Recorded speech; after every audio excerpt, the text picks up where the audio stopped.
یہ 3 الفاظ پڑھیں۔ رسول اللہ صلی اللہ علیہ وسلم نے اتنی بڑی خوشخبری دی،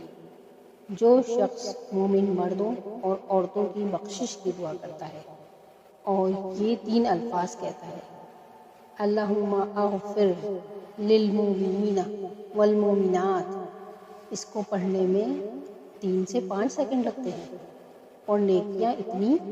کہ کائنات میں جتنے بھی مومن مرد ہوتے ہیں اور مومنہ عورتیں ہوتی ہیں،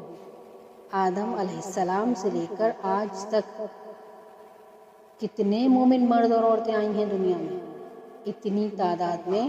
اللہ رب العزت اس کے نامہ اعمال میں نیکیاں لکھوا دیتے ہیں۔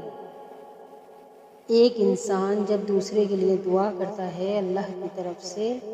ایک نورانی فرشتہ مقرر کر دیا جاتا ہے جو کہتا ہے: اے اللہ میرے مالک، اس کی دعا کو بھی قبول فرما، اور میں اس کے لیے دعا کرتا ہوں، تو وہ بھی قبول فرما۔